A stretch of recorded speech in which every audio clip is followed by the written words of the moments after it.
Hello everyone, welcome back to my channel. आज की video में हम डिस्कस करेंगे how to write university exam. So BSc nursing second exam student, आपका university exam बस नज़दीक है।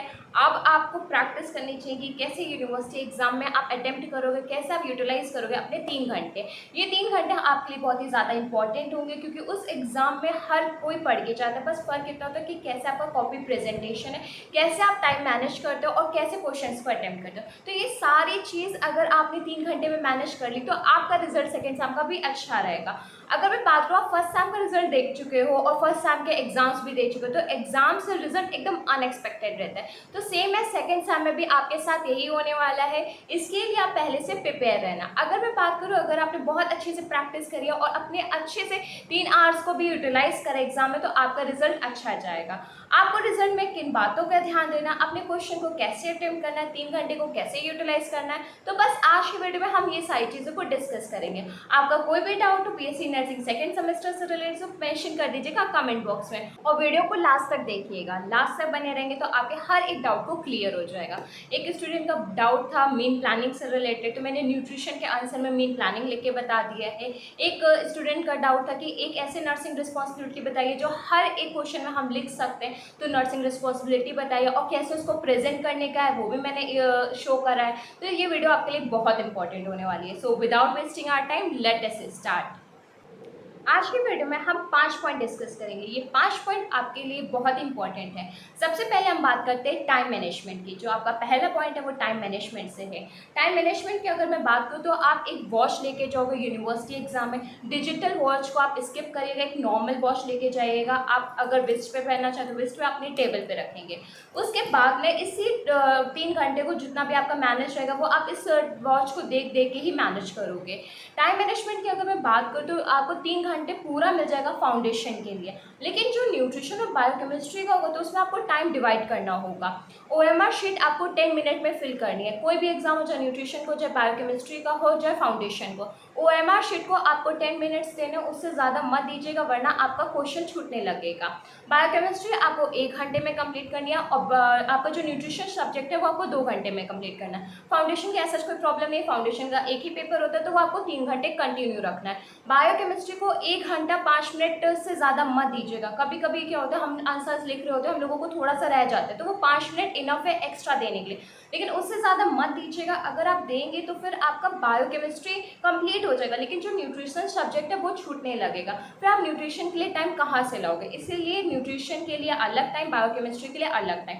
टाइम मैनेज करके रखना स्टार्टिंग से। एक क्वेश्चन में ज़्यादा टाइम वेस्ट मत कर देना। मेरे कहने का मतलब है, कभी कभी एक क्वेश्चन हम लोगों को बहुत अच्छे से आता है तो हम लोग उसके सारे पॉइंट्स मेंशन करने लगते हैं, उसमें 3 से 4 पेज भर देते हैं, लेकिन हम ये भूल जाते हैं कि इस क्वेश्चन के सिवा भी हमारे पास और भी क्वेश्चन है, हमें और भी पेपर को अटेम्प्ट करना है। इससे बेहतर है कि आप एक चीज़ डिसाइड कर लीजिएगा कि आपको इस क्वेश्चन के लिए कितना कंटेंट लिखना है, तो आपको उस टाइम पे प्रॉब्लम नहीं होगी। और कुछ स्टूडेंट्स का डाउट था कि पेजेस कितने फिल करने हैं, तो इसको भी हम आगे डिस्कस कर लेंगे।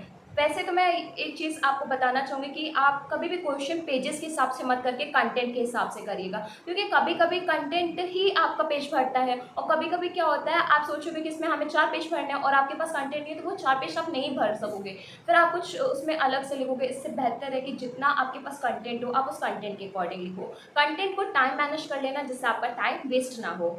टाइम मैनेजमेंट में हमने पहला पॉइंट डिस्कस कर लिया कि कैसे आपको टाइम मैनेज करना है। टाइम मैनेजमेंट में एक और पॉइंट आता है कंसाइज राइटिंग। कंसाइज राइटिंग का मतलब क्या है? फॉर एग्जाम्पल आपका न्यूट्रिशन का एग्जाम है, न्यूट्रिशन में आपका एक क्वेश्चन आ गया पहली यूनिट से, यूनिट 1 न्यूट्रिशन से। अब आपको बहुत अच्छे से आता था, आपने 10 मार्क्स का क्वेश्चन बहुत अच्छे से अटेम्प्ट करा। अब वही क्वेश्चन अगर आपका 2 मार्क्स में आ गया, फॉर एग्जाम्पल वही क्वेश्चन आपका 2 मार्क्स में आ गया, तो आप कंटेंट 10 मार्क्स के अकॉर्डिंग मत लिखिए, कंटेंट 2 मार्क्स के अकॉर्डिंग लिखिएगा, फर्स्ट थिंग।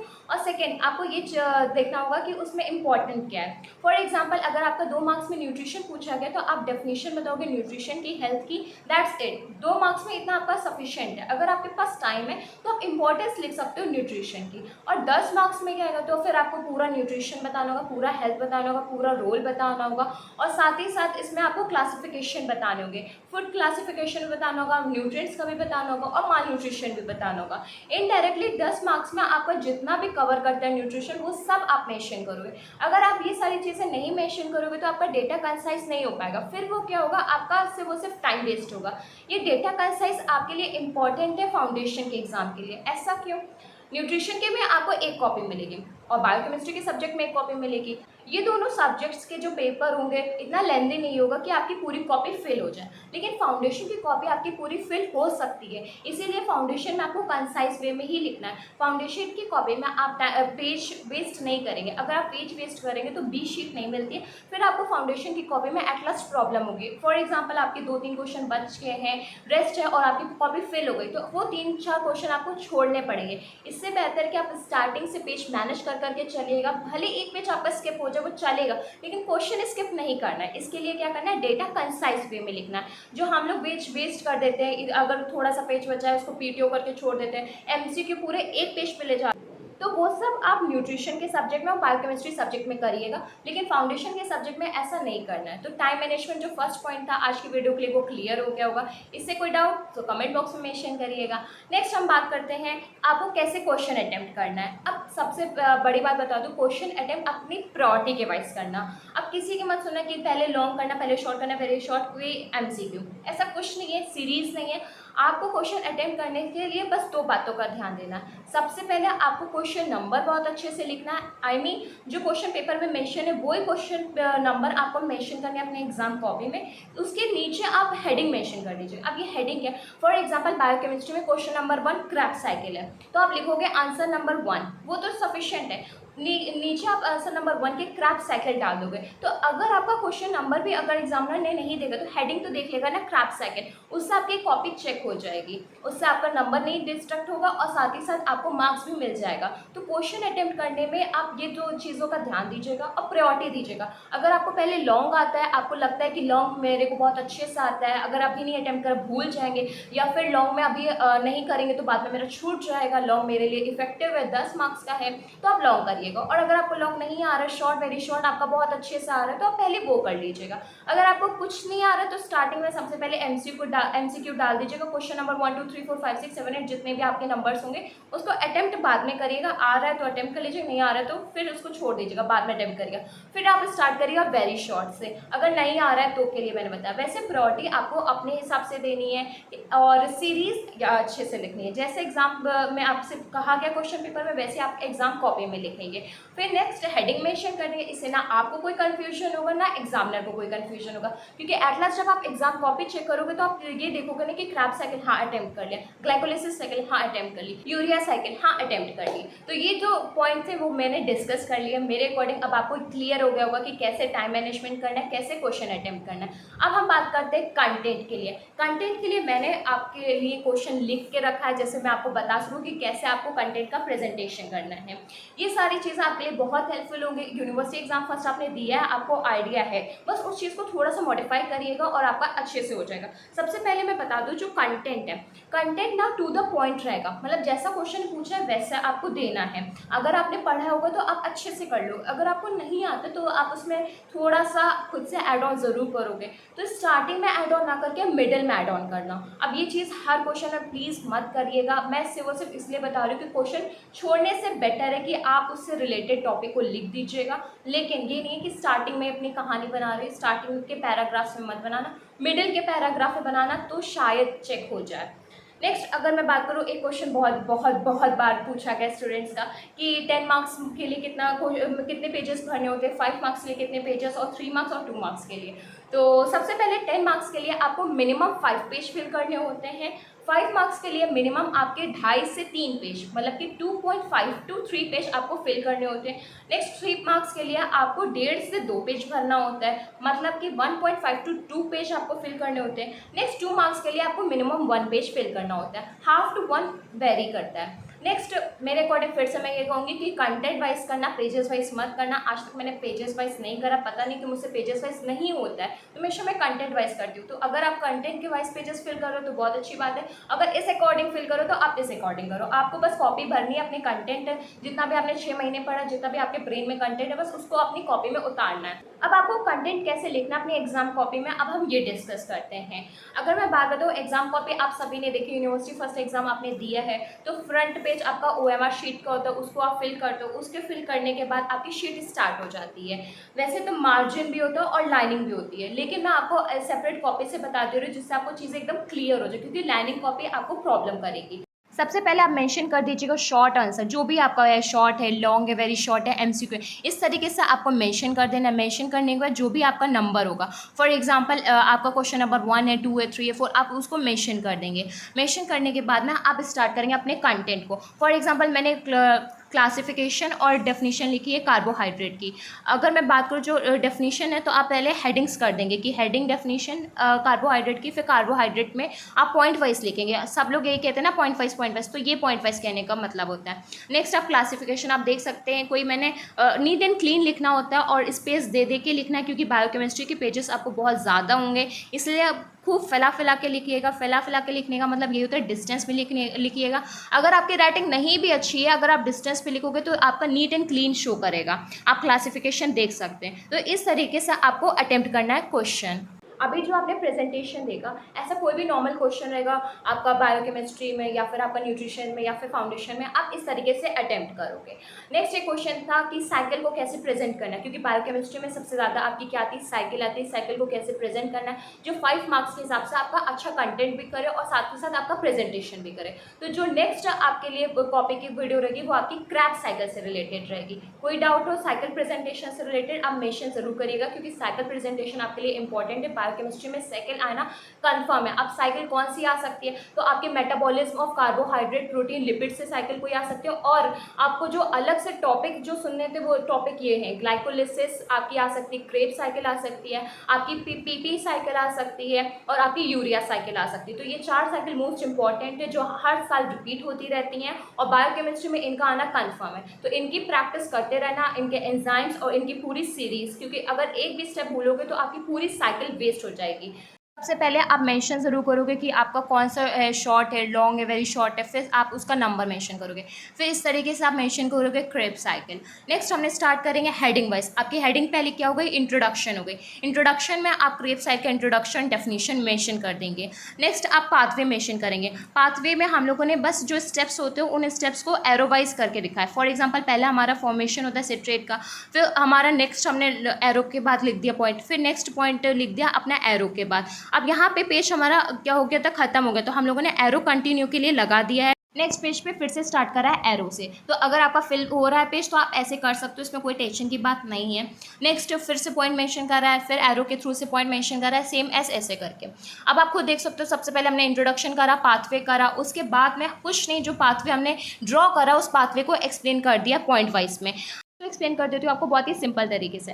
अगर आपने पाथवे पूरी कंप्लीट कर ली, पाथवे के बाद में आप इसको अपने आप से लिख सकते हो। मैंने अपने आप से लिखा, अभी इसकी आप सेंटेंस पढ़ोगे तो आपको एकदम क्लियर हो जाएगा, क्योंकि जो बुक फॉर्म के सेंटेंस होते हैं वो एकदम अलग रहते हैं और जो आप खुद से बनाते हो सेंटेंस वो भी एकदम अलग रहते हैं। जैसे कि इंट्रोडक्शन में आपको पता है कि ये एरोबिक साइकिल है, ये आपके माइटोकॉन्ड्रिया मैट्रिक्स में ये होती है, इसको हम लोग TCA साइकिल भी कहते हैं। तो इंट्रोडक्शन में आपका नॉर्मल है।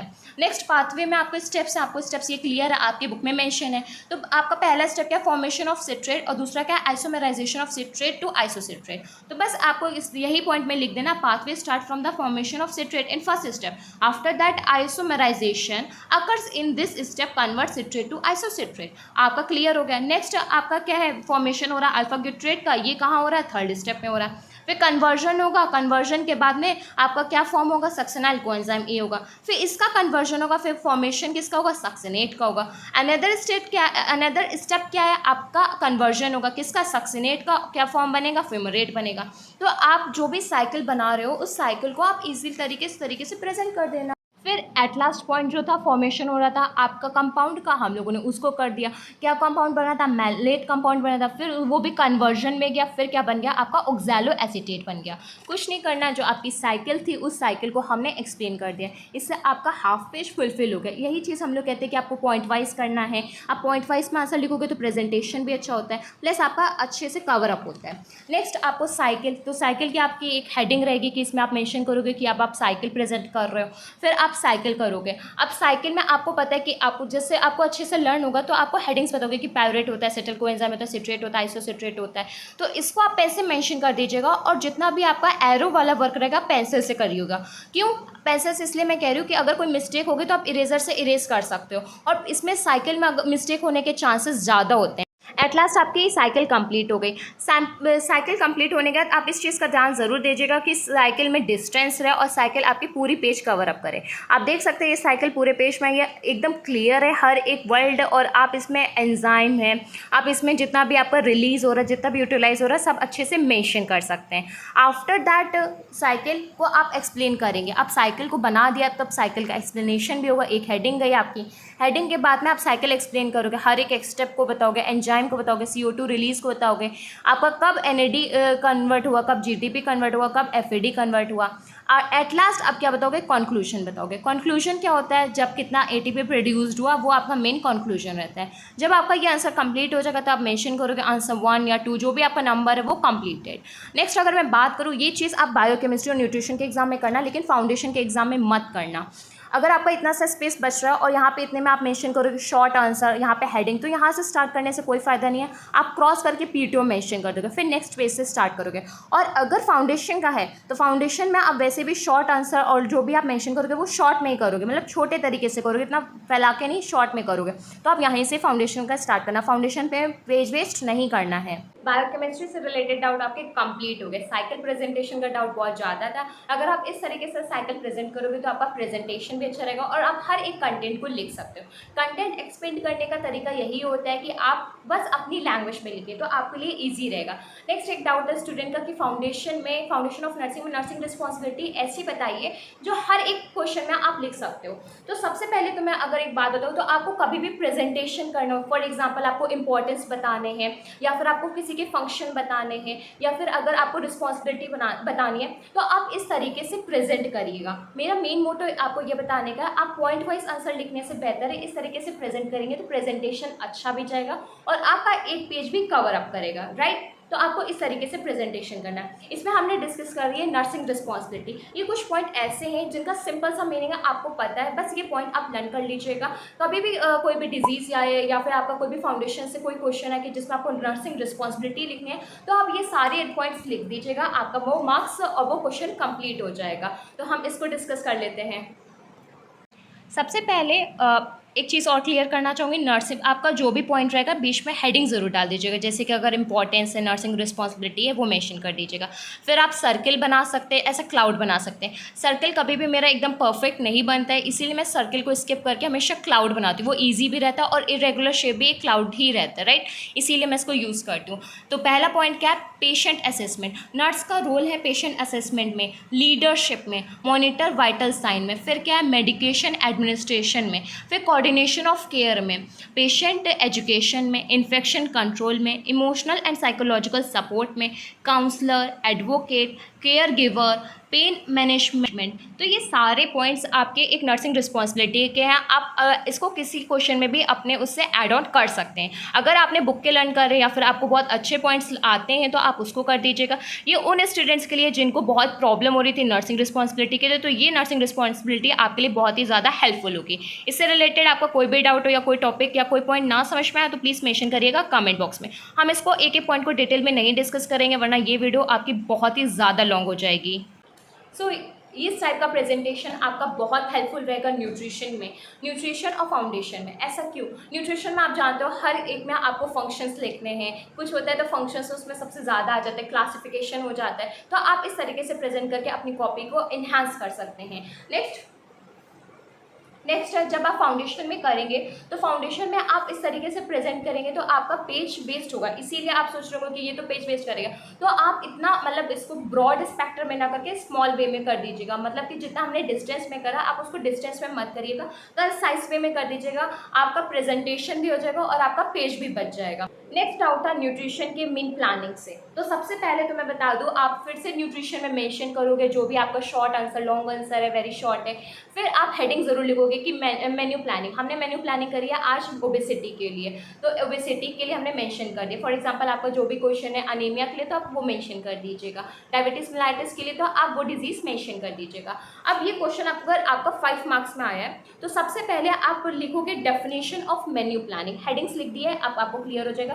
डेफिनेशन लिखोगे, डेफिनेशन कंटेंट, फिर आप प्रिंसिपल्स लिखोगे मेन्यू प्लानिंग के क्या क्या प्रिंसिपल्स होते हैं, फिर स्टेप्स लिखोगे कौन कौन से स्टेप्स आते हैं आपके मेन्यू प्लानिंग में, फिर मेन्यू प्लान करोगे। अब ये मेन्यू प्लान मैंने बहुत ही रफ वे में बहुत ही फास्ट करा है, इसलिए बहुत ही जल्दी जल्दी में इसी तरीके से कर दिया है, लेकिन आप एग्जाम टाइम में थोड़ा सा सही से करिएगा। तो सबसे पहले SR नंबर लिख दिया करिए, आपका एक टेबल बन जाता है। नेक्स्ट आपको टाइमिंग या फिर शेड्यूल लिख देना होता है, जिसमें कि आपका मॉर्निंग आ जाएगा, आफ्टरनून आ जाएगा, इवनिंग आ जाएगा, नाइट आ जाएगा, इनडायरेक्टली ब्रेकफास्ट, लंच और इवनिंग स्नैक्स और नाइट में डिनर आपका। नेक्स्ट आप अमाउंट में नॉर्मली आता है 1 कप, अब जैसे ग्रीन टी दे रहे हो या जूस दे रहे हो तो जूस में 1 ग्लास कर दोगे, और ग्रीन टी दे रहे हो तो 1 कप कर देंगे आप, और अगर आप सैलड ऐड ऑन करो तो 1 बिग बोल कर दीजिएगा, और अगर आप वेजिटेबल करो तो 1 स्मॉल बोल करिएगा, दाल है तो 1 स्मॉल बोल करिएगा, रोटी है तो 2 रोटी ऐड ऑन करिएगा। तो ये अमाउंट रहता है जिसके लिए हेल्पफुल रहता है। फिर मील प्लानिंग हमने करी है, मॉर्निंग में हमने पेशेंट को ग्रीन टी और नट्स दिए सोक्ड।